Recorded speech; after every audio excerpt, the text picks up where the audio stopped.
शांति। आज 28 अक्टूबर 2024 के बाबा के अनमोल मधुर महावाक्य सुनेंगे। आज की मुरली में बाबा कहे, सतगुरु शिव बाबा की पहली पहली श्रीमत हम बच्चों को है कि बच्चे देही अभिमानी बनो और देह अभिमान को छोड़ो। बाबा हम बच्चों को इस पढ़ाई द्वारा श्रेष्ठ संस्कार देते हैं। बाबा कहे, बाबा में तो संस्कार ओरिजिनल रूप में है ही है, ये उनकी खूबी है। उन्हें कहीं से संस्कार धारण नहीं करना पड़ता है। इसी प्रकार बाबा की दूसरी खूबी है कि वह नॉलेजफुल है, बीज स्वरूप है। बीज रूप होने कारण सारे झाड़ की नॉलेज उसमें रहती है। बाबा कहे, इसलिए महिमा गाते हैं, वह सत्य है, चैतन्य है, नॉलेजफुल है। जिस तरह बाबा मिसाल देते हैं कि आम का बीज है, उस आम के बीज से ही सारे वृक्ष निकलता है। तो आम का बीज ये हो गया उसका बाप। बीज को बोया जाता है, फिर सारा वृक्ष निकलता है। चैतन्य होता तो बताता, लेकिन बाबा कहे, मैं इस मनुष्य सृष्टि रूपी वृक्ष का बीज रूप हूं, इसीलिए सारे झाड़ की नॉलेज मैं तुम्हें आकर सुनाता हूं। तो सुनते हैं आज के बाबा के अनमोल मधुर महावाक्य। ओम शांति। मीठे बच्चे, सतगुरु की पहली पहली श्रीमत है, देही अभिमानी बनो, देह अभिमान छोड़ दो। आज की मुरली से प्रश्न है, इस समय तुम बच्चे कोई भी इच्छा व चाहना नहीं रख सकते हो। क्यों? उत्तर है, क्योंकि तुम सब वानप्रस्थी हो। तुम जानते हो इन आंखों से जो कुछ देखते हैं वह विनाश होना है। अब तुम्हें कुछ भी नहीं चाहिए, बिल्कुल बेघर बनना है। अगर ऐसी कोई ऊंची चीज पहनेंगे तो खींचेगी, फिर देह अभिमान में फंसते रहेंगे। इसमें ही मेहनत है। जब मेहनत कर पूरे देही अभिमानी बनो, तब विश्व की बादशाही मिलेगी। ओम शांति। ये 15 मिनट व आधा घंटा बच्चे बैठते हैं, बाबा भी 15 मिनट बिठाते हैं कि अपने को आत्मा समझ बाप को याद करो। यह शिक्षा एक ही बार मिलती है, फिर कभी नहीं मिलेगी, सारा कल्प नहीं मिलेगी। सतयुग में ऐसे नहीं कहेंगे कि आत्मा अभिमानी हो बैठो। यह एक ही सतगुरु कहते हैं। उनके लिए कहा जाता है, एक सतगुरु तारे, बाकी सब बुरे, यानी डुबोए। यहां बाप तुमको देही अभिमानी बनाते हैं, खुद भी देही है ना, तभी तो देही अभिमानी बनाते हैं। समझाने के लिए कहते हैं, मैं तुम सभी आत्माओं का बाप हूं। उनको तो देही बन बाप को याद नहीं करना है। शिव बाबा को तो देही बन किसी को याद करना नहीं है। याद भी वही करेंगे जो आदि सनातन देवी देवता धर्म के भांति होंगे। जो वहां आने वाले हैं वही याद करेंगे। भांति तो बहुत होते हैं ना, नंबरवार पुरुषार्थ अनुसार। यह बात बड़ी समझने की और समझाने की है। परम पिता परमात्मा तुम सबका बाप भी है और फिर नॉलेजफुल भी है। आत्मा में ही नॉलेज रहती है ना। तुम्हारी आत्मा संस्कार ले जाती है, बाप में तो पहले से ही संस्कार है। वह बाप है, ये तो सब मानते भी है। फिर दूसरी उसमें खूबी है, जो उसमें ओरिजिनल नॉलेज है। पहली खूबी कौन सी है? बाप में तो पहले से ही संस्कार है, वह बाप है, ये सब मानते भी है।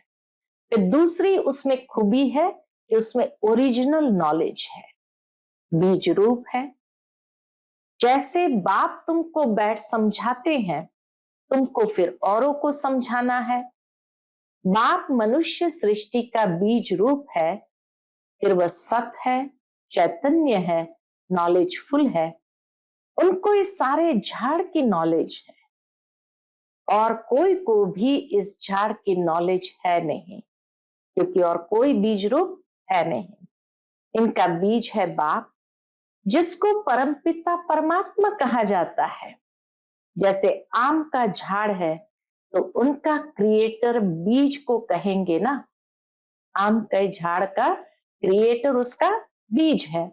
वह जैसे बाप हो गया, उस झाड़ का बाप हो गया, परंतु वह जड़ है। अगर चैतन्य होता तो उनको मालूम रहता ना मेरे से झाड़ सारा कैसे निकलता है, परंतु वह जड़ है, उसका बीज नीचे बोया जाता है। यह है चैतन्य बीज रूप, इसलिए यह बीज रूप परमधाम में ऊपर है और सारा निराकारी झाड़ नीचे है। यह ऊपर रहते हैं। तुम भी मास्टर बीज रूप बनते हो।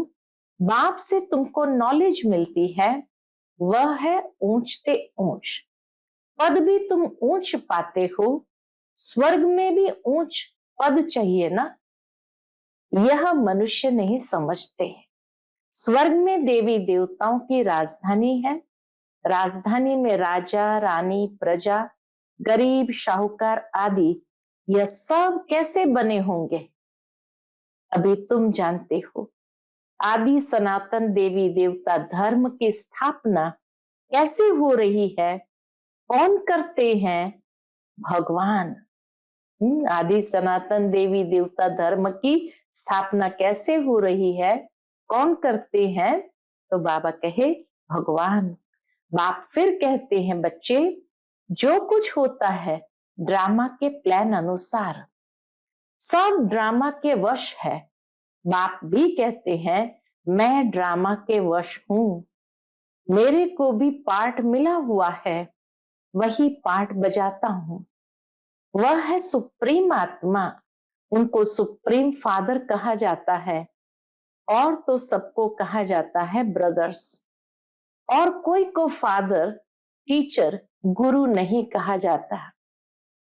एक ही है जिसको बाप, टीचर, गुरु कह सकते हैं। वह सबका सुप्रीम बाप भी है, टीचर, सतगुरु भी है। ये बातें भूलनी नहीं चाहिए। बाबा कहे ये बातें कभी भूलनी नहीं चाहिए, परंतु बच्चे भूल जाते हैं, क्योंकि नंबरवार पुरुषार्थ अनुसार राजधानी स्थापन हो रही है। हर एक जैसे पुरुषार्थ करते हैं।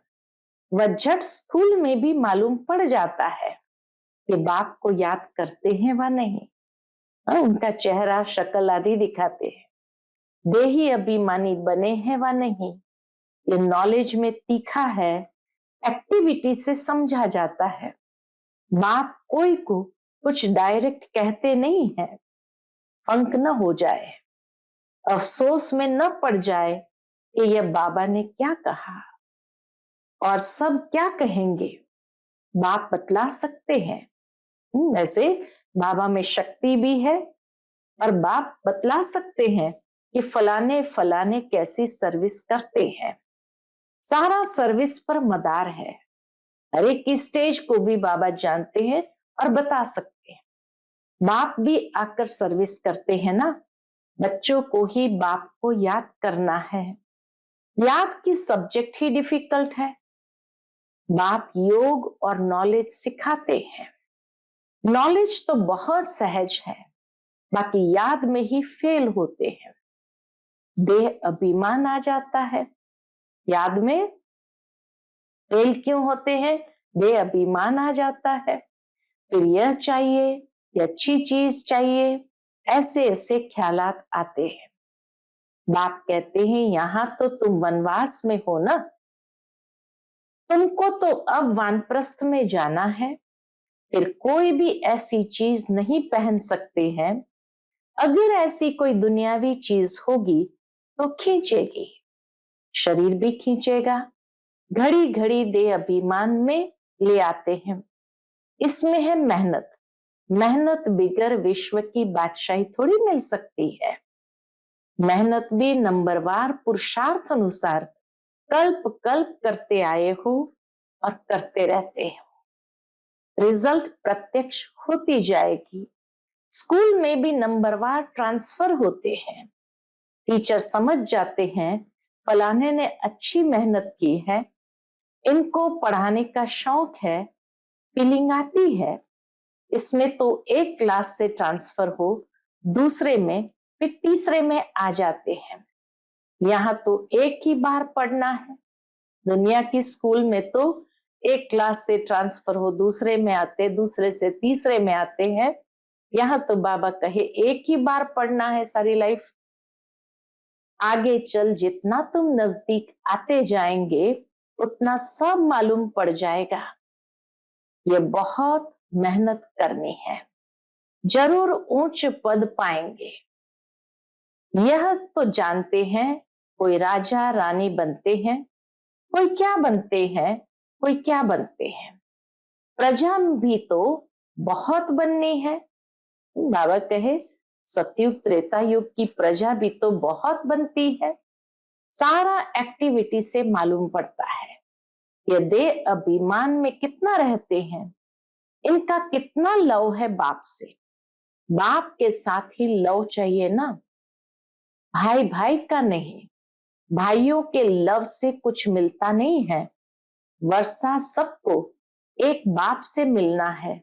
बाप कहते हैं बच्चे अपने को आत्म समझ मुझे याद करो तो तुम्हारे पाप कट जाए। मूल बात ही यह है। याद से ताकत आएगी, दिन प्रतिदिन बैटरी भरती जाएगी, क्योंकि ज्ञान की धारणा होती जाती है ना, तीर लगता जाता है। दिन प्रतिदिन तुम्हारी उन्नति नंबरवार पुरुषार्थ अनुसार होती रहती है। यह एक ही बाप टीचर सतगुरु है जो देही अभिमानी बनने की शिक्षा देते हैं। और कोई दे न सके, और तो सब है देह अभिमानी। आत्म अभिमानी की नॉलेज कोई को मिलती ही नहीं। कोई मनुष्य बाप टीचर गुरु हो न सके। हर एक अपना अपना पार्ट बजा रहे हैं। तुम साक्षी हो, देखते हो। सारा नाटक तुमको साक्षी हो देखना है, एक्ट भी करना है। बाप क्रिएटर डायरेक्टर एक्टर है। शिव बाबा आकर एक्ट करते हैं, सबका बाप है ना। बच्चे अथवा बच्चियां सबको आकर वर्षा देते हैं। एक बाप है, बाकी सब आत्माएं हैं भाई भाई। वर्षा एक बाप से ही मिलता है। इस दुनिया की तो कोई चीज बुद्धि में याद नहीं आती। बाप कहते हैं जो कुछ देखते हो ये सब विनाशी है। अभी तो तुमको घर जाना है। वह लोग ब्रह्म को याद करते हैं, गोया घर को याद करते हैं। समझते हैं ब्रह्म में लीन हो जाएंगे। इसको कहा जाता है अज्ञान। मनुष्य मुक्ति जीवन मुक्ति के लिए जो कुछ कहते हैं वह रॉन्ग है। जो कुछ युक्ति रचते हैं सब है रॉन्ग। राइट रास्ता तो एक बाप ही बतलाते हैं। बाप कहते हैं हम तुमको राजाओं का राजा बनाता हूं ड्रामा प्लान अनुसार। कई कहते हैं हमारी बुद्धि में नहीं बैठता। बाबा हमारा मुख खोलो, कृपा करो। बाप कहते इसमें बाप को तो कुछ करने की बात ही नहीं है। मुख्य बात है तुमको डायरेक्शन पर चलना है। बाप का ही राइट डायरेक्शन मिलता है, बाकी सब मनुष्य के हैं रॉन्ग डायरेक्शन, क्योंकि सब में 5 विकार है ना। नीचे ही उतरते उतरते रॉन्ग बनते जाते हैं। क्या क्या रिद्धि सिद्धि आदि करते रहते हैं, उनमें सुख नहीं है।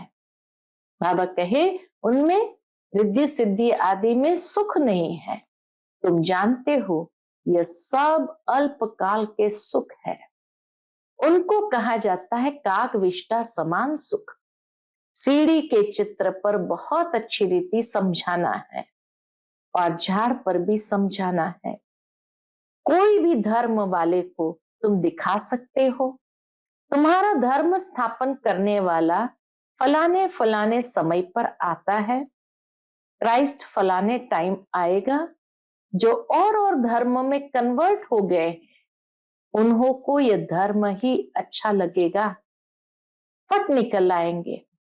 बाबा कहे फट से निकल आएंगे, बाकी कोई को अच्छा नहीं लगेगा तो पुरुषार्थ ही कैसे करेंगे।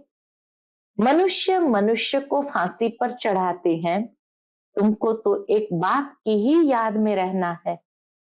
ये बड़ी मीठी फांसी है, याद में रहने की बड़ी मीठी फांसी है।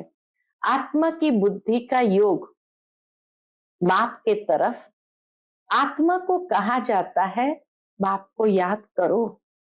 ये याद की फांसी है। फादर तो ऊपर रहते हैं ना, तुम जानते हो हम आत्मा है, हमको बाप को ही याद करना है। ये शरीर तो यहां ही छोड़ देना है। तुमको ये सारा ज्ञान है, तुम यहां बैठ क्या करते हो? वाणी से परे जाने के लिए पुरुषार्थ करते हो। बाप कहते सबको मेरे पास आना है। हाँ, हर एक को कहाँ जाना है? फाइनल तो बाप के पास ही आना है। तो कालों का काल हो गया ना, बाबा हो गए कालों का भी काल। वह काल तो एक को ले जाते हैं, वह भी काल कोई है नहीं जो ले जाता है, ऐसे खींच के किसी को ले जाता। यह तो ड्रामा में सब नूंद है। आत्मा आप ही समय पर चली जाती है। यह बाप तो सब आत्माओं को ले जाते हैं। तो अब तुम सबका बुद्धि योग है कहां? अपने घर जाने के लिए। शरीर छोड़ने को मरना कहा जाता है। शरीर खत्म हो गया, आत्मा चली गई। बाप को बुलाते भी इसलिए है कि बाबा आकर हमको इस सृष्टि से ले जाओ। यहां हमको रहना नहीं है। ड्रामा के प्लान अनुसार अब वापस जाना है। कहते हैं बाबा यहां अपार दुख है, अब यहां रहना नहीं है।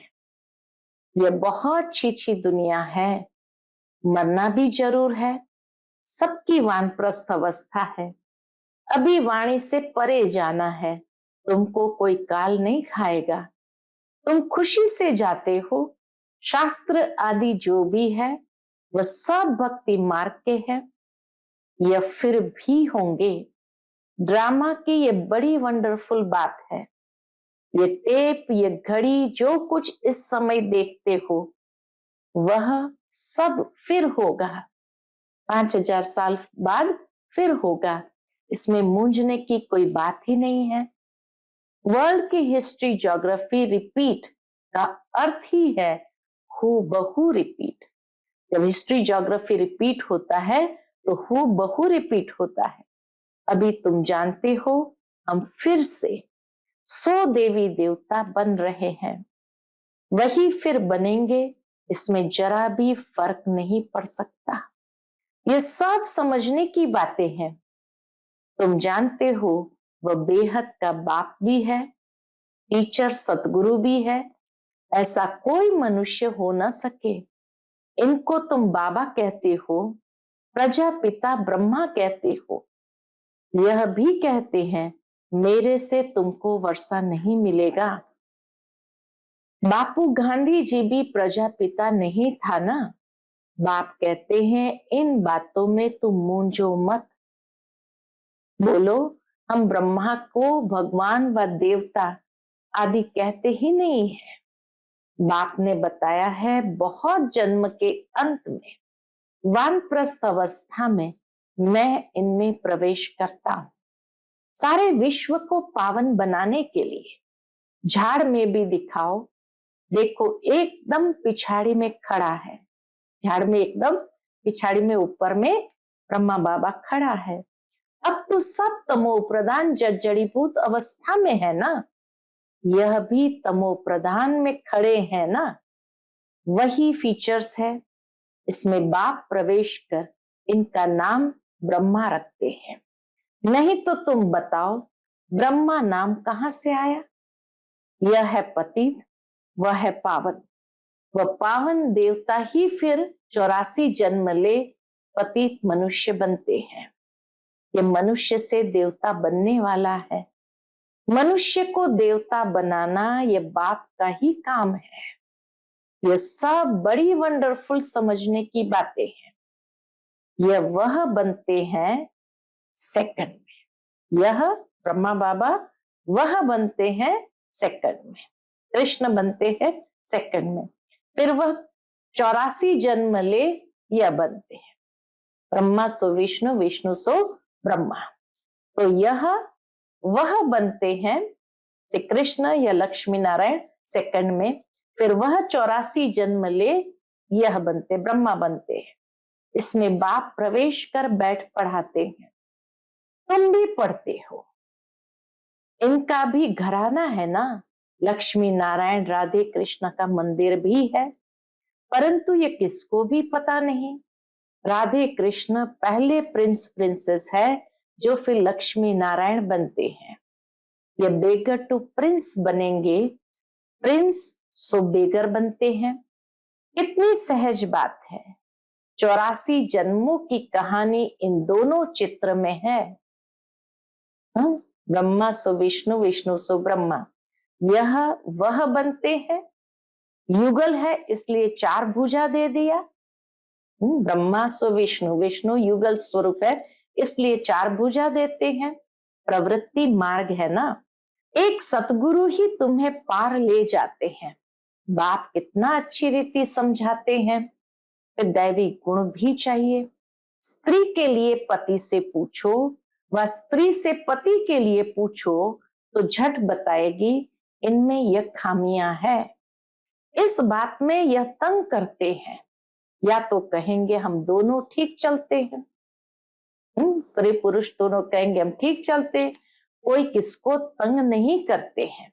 दोनों एक दो के मददगार साथी होकर चलते हैं। कोई एक दो को गिराने की कोशिश करते हैं। बाप कहते हैं इसमें स्वभाव को अच्छी रीति बदलना पड़ता है। एकदम विकारी से निर्विकारी बनना पड़ता है। यह सब है आसुरी स्वभाव। देवताओं का होता ही है दैवी स्वभाव। यह सब तुम जानते हो। असुरों और देवताओं की युद्ध लगी नहीं है। पुरानी दुनिया और नई दुनिया के आपस में मिल कैसे सकते हैं, इसलिए कोई युद्ध लगी नहीं है। बाप कहते हैं पास्ट बातें जो होकर गई है उनको बैठ लिखा है। उनको कहानियां कहेंगे। त्योहार आदि सब यहाँ के हैं। द्वापर से लेकर मनाते हैं। सतयुग में नहीं मनाए जाते। ये सब बुद्धि से समझने की बातें हैं। देह अभिमान के कारण बच्चे बहुत पॉइंट्स भूल जाते हैं। नॉलेज तो सहज है। 7 रोज में सारी नॉलेज धारण हो सकती है। नॉलेज इतनी सहज है जो बाबा के 7 रोज में सारी नॉलेज धारण हो सकती है। पहले अटेंशन चाहिए याद की यात्रा पर, क्योंकि याद से ही पावन बनेंगे। अच्छा, मीठे मीठे सिक्के लदे बच्चों प्रति माता पिता बाप दादा का याद प्यार और गुड मॉर्निंग। रूहानी बाप की रूहानी बच्चों को नमस्ते। हम सब रूहानी बच्चों की रूहानी माता पिता बाप दादा को याद प्यार, गुड मॉर्निंग और नमस्ते। नमस्ते। शुक्रिया बाबा, शुक्रिया। आज की मुरली से धारणा के लिए मुख्य सार है। पहली पॉइंट, इस बेहद नाटक में एक्ट करते हुए सारे नाटक को साक्षी होकर देखना है। इसमें मूंझना नहीं है। इस दुनिया की कोई भी चीज देखते हुए बुद्धि में याद न आए। दूसरी पॉइंट, अपने आसुरी स्वभाव को बदल दैवी स्वभाव धारण करना है। एक दो का मददगार होकर चलना है। किसी को भी तंग नहीं करना है। धारणाओं के लिए तंग नहीं करना है। आज का बाप दादा का मधुर वरदान हम बच्चों के प्रति है, स्वयं में सर्व शक्तियों को इमर्ज रूप में अनुभव करने वाले सर्व सिद्धि स्वरूप भव। स्वयं में सर्व शक्तियों को इमर्ज रूप में अनुभव करने वाले सर्व सिद्धि स्वरूप भव। लौकिक में किसी के पास किसी बात की शक्ति होती है, चाहे धन की, बुद्धि की, संबंध संपर्क की, तो उसे निश्चय रहता है कि ये क्या बड़ी बात है। वह शक्ति के आधार से सिद्धि प्राप्त कर लेते हैं। आपके पास तो सभी शक्तियां हैं। अविनाशी धन की शक्ति सदा साथ है, बुद्धि की भी शक्ति है, तो पोजीशन की भी शक्ति है। सर्व शक्तियां आप में है। इन्हें सिर्फ इमर्ज रूप में अनुभव करो तो समय पर विधि द्वारा सिद्धि प्राप्त कर सिद्धि स्वरूप बन जाएंगे। आज का स्लोगन है, मन को प्रभु की अमानत समझकर उसे सदा श्रेष्ठ कार्य में लगाओ। मन को प्रभु की अमानत समझकर उसे सदा श्रेष्ठ कार्य में लगाओ। अच्छा, ओम शांति।